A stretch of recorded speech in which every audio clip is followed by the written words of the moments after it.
Joining us right now with her instant reaction is talk show host, Fox News contributor Laura Ingraham. Laura. Good morning. Good morning to you. Hey, guys. Hey, will Kansas be it?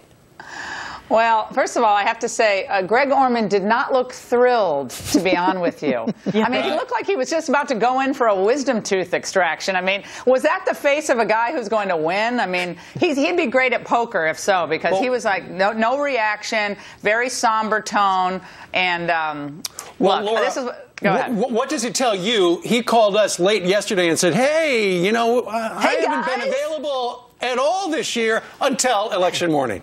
Yeah, kill me. Loved your Halloween costume. Can I chit-chat with you tomorrow? Yeah. I mean, look, I think a couple of things about this race. Number one, Greg Orman is doing better than I think anyone would have expected a year ago, right? Because the things that happened during the campaign, for sure. But look, Pat Roberts is a very conservative. I'm kind of aligned with him on most issues. Very conservative.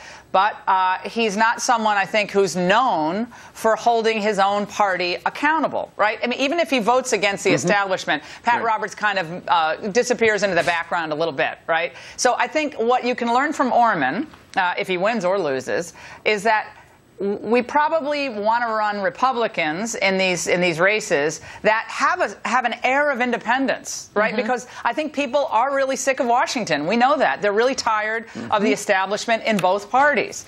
And even though Pat Roberts actually doesn't vote with the establishment all the time, people, I think, kind of like, maybe we need a change. I'm sick of all these people. So they look at Orman, who we pretty much know is a liberal, right? He's not going to be an independent voice. Right. He's going to caucus with the Democrats. But the veneer of objectivity and the veneer of independence is quite attractive to some people. So I think there's a lot to learn from this. Yeah, but just your original statement, Laura, and we'll talk about that more after we look at the results. But you know, if we have a bunch of independent voices for Republicans, if they do get the majority in the Senate, the other story will be, how come they can't get their act together and sing from the same hymn sheet?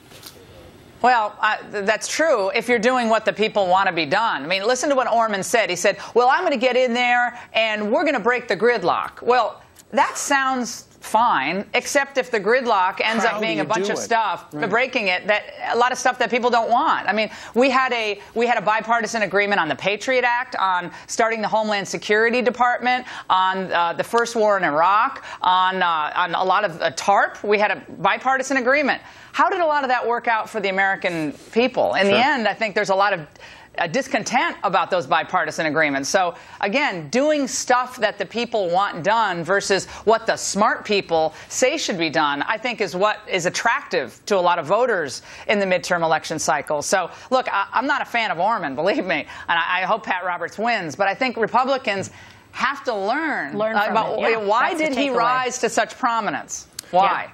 Absolutely. And of course, that's what Barack Obama said. He said, send me to Washington, I'm going to break the gridlock.